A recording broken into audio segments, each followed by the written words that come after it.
आदाब नाजरीन, मैं हूं नीलू और आप देख रहे हैं तफ्तीश। हमारे आसपास जुर्म हो रहे हैं, मुजरिम बेखौफ हैं, मगर हम मुजरिमों को चैन से नहीं बैठने देंगे क्योंकि हम कर रहे हैं तफ्तीश। स्कूल इंसान को इंसान बनाता है।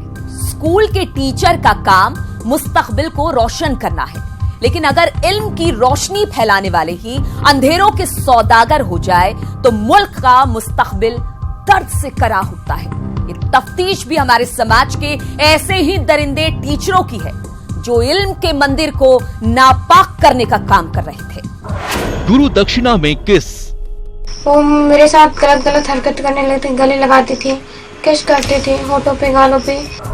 कहीं गुरु घंटाल किसी को बताने पर धमकी देते थे कि जान से मार दूंगा। स्कूल में महापाप तक छुआ करते थे और प्राइवेट पार्ट पर भी छुआ करते थे। शादी करो वरना भुगतो। हाँ, शादी पर दबाव डाल रहे थे मेरे पर। बोले अगर शादी नहीं करोगी तो मैं तुम्हारे पापा को मार दूंगा, तुम्हारे भाइयों को मार दूंगा, तुम मुझे पसंद हो इसलिए मुझसे शादी करो। शादी के करवाना कौन कह रहा था? शादी किसके साथ? बस चॉकलेट में साजिश। गोली बिस्किट चॉकलेट देकर ऐसे मेरे साथ वो गंदी हरकतें कर। शहर शहर शैतान, कोई बेबस है तो कोई बदहवास है, तो एक मासूम बच्ची अपनी माँ को छोड़ ही नहीं रही है। इन तीनों की कहानी एक दूसरे से यकीनन जुदा है, जिसमें इनके दर्द के वो शैतान किरदार भी अलग अलग हैं।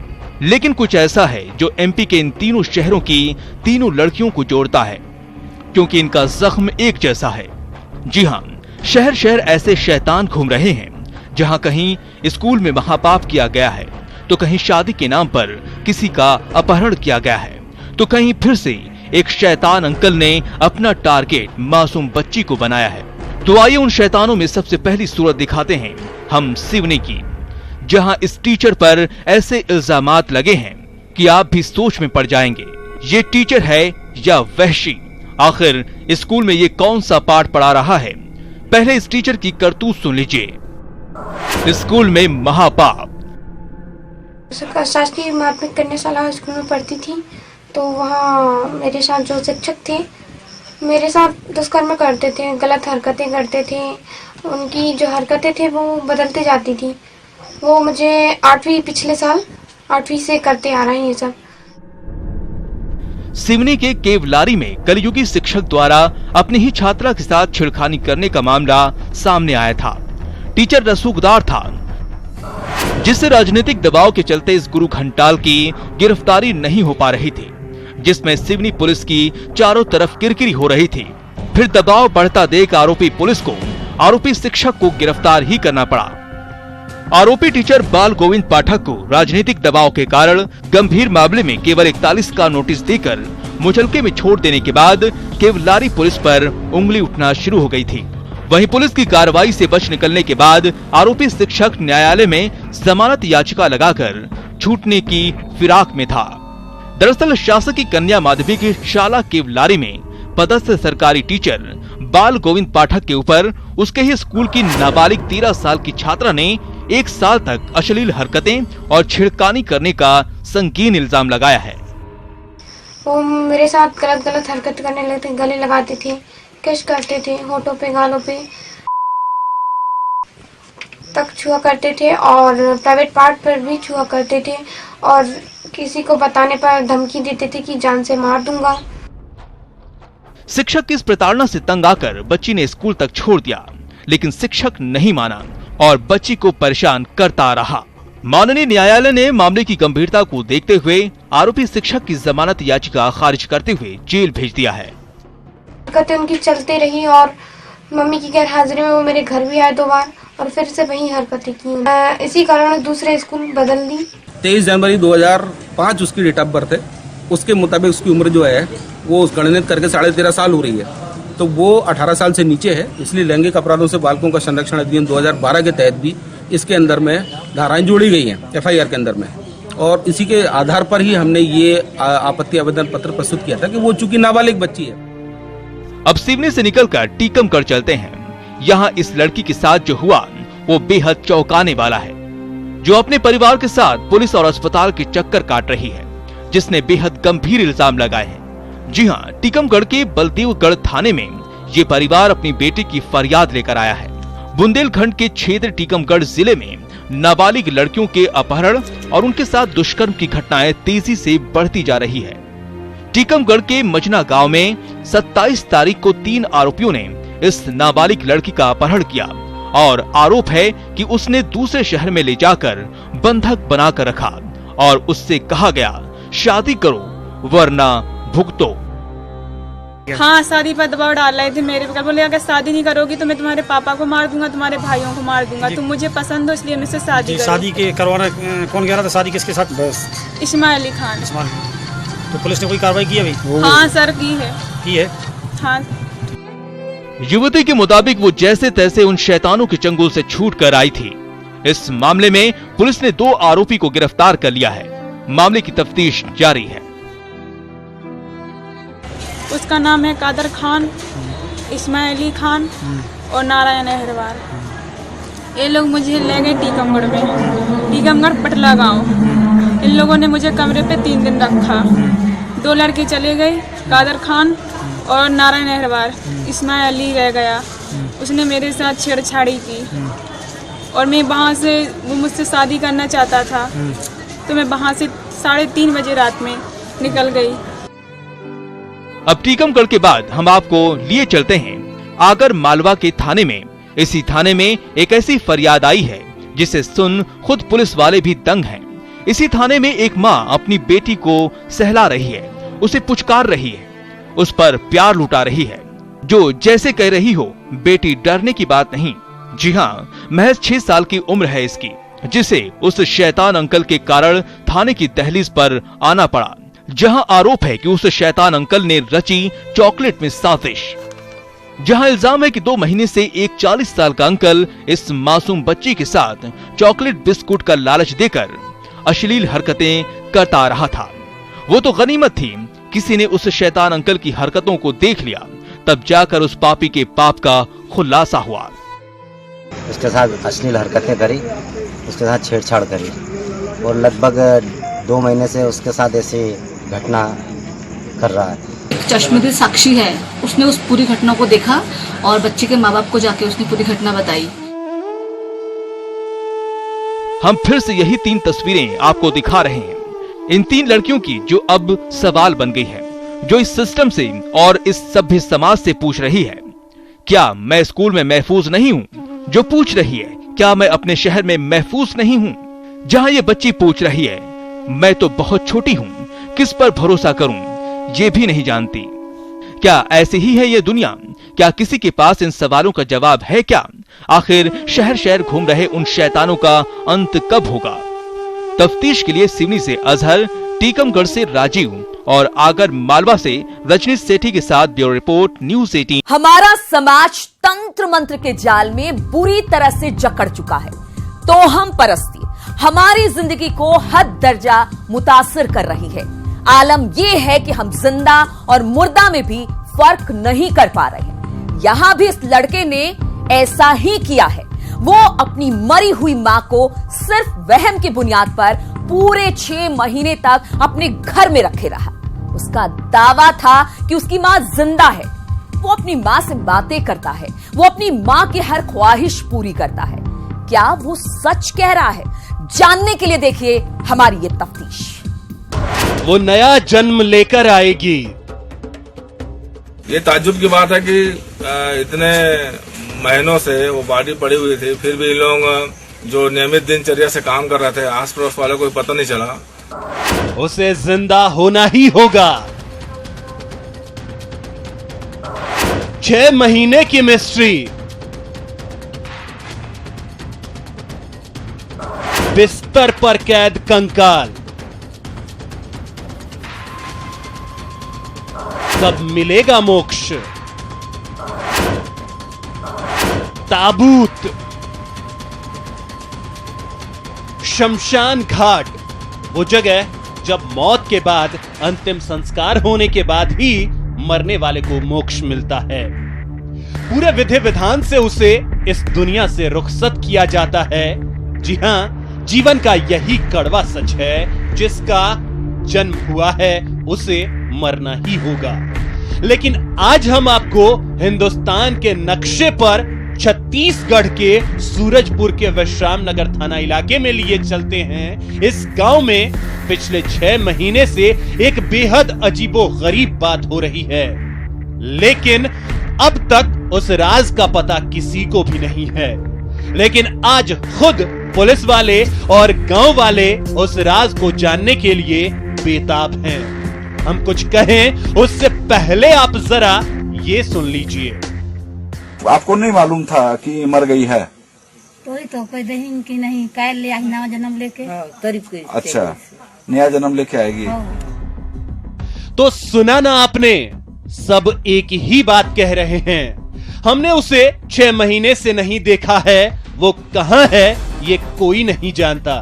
तो आइए हम आपको फिर से शमशान घाट लिए चलते हैं, क्योंकि वो पिछले 6 महीने से अपने अंतिम संस्कार के लिए तरस रही है। जी हां, अब हम आपको इस शमशान घाट से सूरजपुर के इसी रामनगर गांव में फिर लिए चलते हैं, क्योंकि यहां इस घर में पिछले 6 महीने से एक खौफनाक राज दफन है, जिसे देख किसी की भी रूह कांप जाए। इस घर में पिछले 6 महीने से इस बिस्तर पर एक लाश कैद है, या कहें एक कंकाल कैद है, जो सवाल कर रहा है कब मिलेगा मोक्ष। तो इनके मन में कुछ शंका था कि झाड़ फूक से ठीक हो सकती है, कि इन लोग इस अंधविश्वास में उसको रखे हुए थे कि आज नहीं तो कल पूजा अर्चना पूजा पाठ करने से जीवित हो जाएगी। मां के कंकाल से बेटे की बात, मां तुझे आना ही होगा। अंधविश्वास के फेर में पड़े इस बेटे का दावा है कि वो अपनी मां के कंकाल से बातें करता है, जो तंत्र मंत्र से अपनी मरी मां को जिंदा करने की कोशिश कर रहा था। कि नहीं, मेरा को लगा कि नहीं वो जन्म सही है, यही मेरा मन में आया। तेकर बाद पूजा पाठ कर रहा हूँ, जहाँ से दुख पड़ा है वहाँ से पूजा पाठ करते आ रहा हूँ। जैसे जैसे सुनता हूँ सबूत आता है, वैसे वैसे कर रहा हूँ। शुरुआती तफ्तीश में कई बातें निकलकर सामने आ रही हैं। कलेश्वरी की बीमारी के चलते मौत हो जाती है, लेकिन उसके बाद उसका बेटा और पति उसे जिंदा करने के लिए तांत्रिकों के चक्कर काटते हैं। आज नहीं तो कल पूजा अर्चना पूजा पाठ करने से जीवित हो जाएगी। लेकिन ये ताज्जुब की बात है कि इतने महीनों से वो बॉडी पड़ी हुई थी, फिर भी लोग जो नियमित दिनचर्या से काम कर रहे थे, आस पड़ोस वालों को पता नहीं चला। और फिर भी हम लोग पीएम करवा रहे हैं वस्तु स्थिति की जानकारी के लिए कि इसकी मौत किस कारण से हुई, सही बीमारी से हुई है या किसी के द्वारा उसकी हत्या तो नहीं कर दी गई है, जिस डर से लोग इस चीज को छिपाए थे। पुलिस ने मृतका की लाश को कब्जे में ले लिया है। वो इस बात की तफ्तीश में जुट गई है, कहीं लाश को कैद रखने के पीछे कोई और वजह तो नहीं है। तफ्तीश के लिए सूरजपुर से वरुण राय के साथ ब्यूरो रिपोर्ट, न्यूज़ 18। मियां बीवी का रिश्ता सिर्फ यकीन की बुनियाद पर टिका होता है। अगर एक दूसरे पर भरोसा हो तो फिर घर जन्नत, और अगर इस रिश्ते के बीच में शक खर कर जाए तो घर को जहन्नुम बनते देर नहीं लगती। जिस शौहर के भरोसे बीवी अपनी पूरी दुनिया छोड़कर आती है, अगर वही शौहर शक की बुनियाद पर बीवी का कत्ल कर दे तो फिर ऐसे रिश्ते पर कौन यकीन करेगा। इस शौहर ने भी दरिंदगी की सारी हदें पार कर दी थी।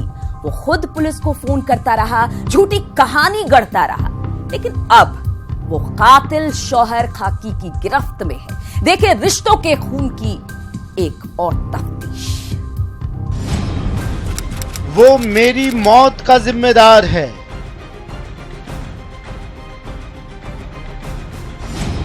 मौत की वो 8 लाइनें, स्लेट पर दर्ज दर्द,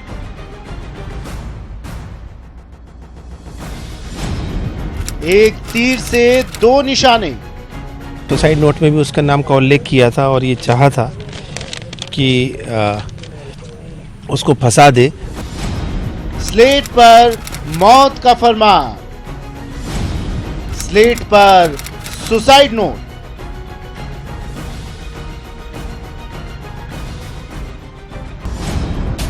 जराइम की दुनिया में अक्सर आपने सुसाइड के कई किस्सों के बारे में सुना होगा, लेकिन आज हम आपको एक ऐसी अजीबोगरीब सुसाइड की मिस्ट्री दिखाने जा रहे हैं जिसे जानने के लिए आपको इस इलाके में आना होगा, क्योंकि यहाँ हर किसी की आंखों में सवाल है, आखिर इस घर का ये दरवाजा खुल क्यों नहीं रहा है।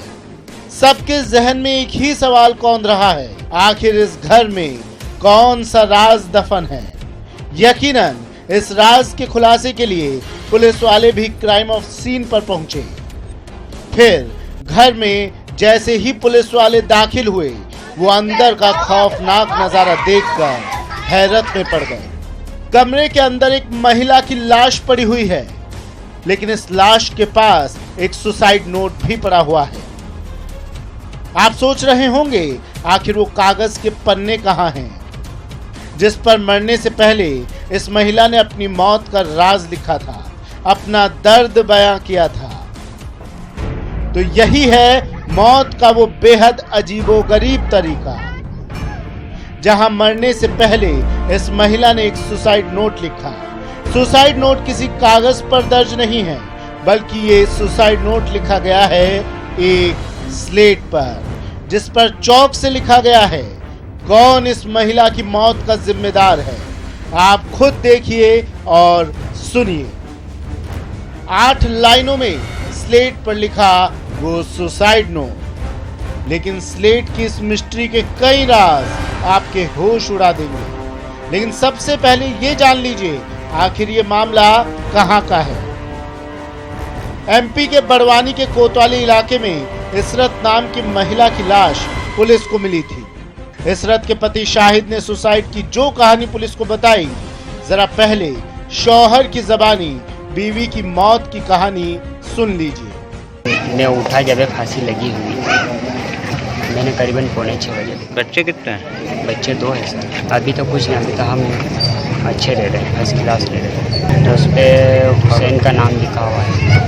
तो सुना ना आपने कैसे एक शौहर अपनी बीवी की मौत पर गमजदा है, जो अपने मासूम बच्चों को गोद में लेकर सोच रहा है मेरी तो दुनिया ही उजड़ गई। लेकिन अब हम आपको इसी स्लेट पर दिखाएंगे मौत का वो अनकहा राज।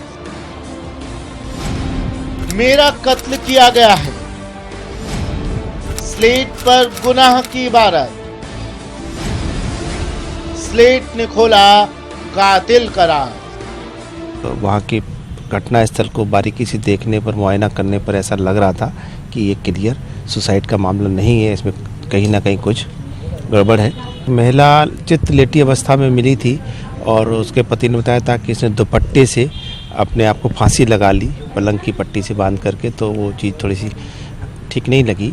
उसके अलावा वहाँ पे जो सुसाइड नोट एक स्लेट पर लिखा हुआ था, वो भी बहुत साफ़ सुथरी उसमें लिखा हुआ था, तो कुछ ठीक नहीं लग रहा था। पुलिस भी सुसाइड की इस अजीबोगरीब वारदात से सन्न थी, क्योंकि जिस तरह से महिला ने सुसाइड किया था वो बात पुलिस को रास नहीं आ रही थी, और स्लेट पर लिखे सुसाइड नोट की लिखावट और जिस तरीके से उस पर मौत का फरमान लिखा गया था वो भी शक पैदा कर रहा था। इसी बीच पुलिस को इसी कमरे में इशरत की टूटी चूड़ियां मिली, लिहाजा पुलिस का शक और गहरा गया। जी हाँ, मकतूल इशरत ने सुसाइड नहीं किया था, बल्कि उसका कत्ल हुआ था, जिसकी गवाही दे रहा था क्राइम सीन, जहां इशरत की मौत से पहले उसकी टूटी हुई चूड़ियां गवाही दे रही थी। कातिल से हुए उसके संघर्ष की और जिस तरीके से इशरत का शौहर शाहिद अपनी बीवी के सुसाइड की कहानी बता रहा था, वो भी पुलिस के गले नहीं उतर रही थी। फिर पोस्टमार्टम रिपोर्ट और मासूम चश्मदीदों ने दी कत्ल की गवाही।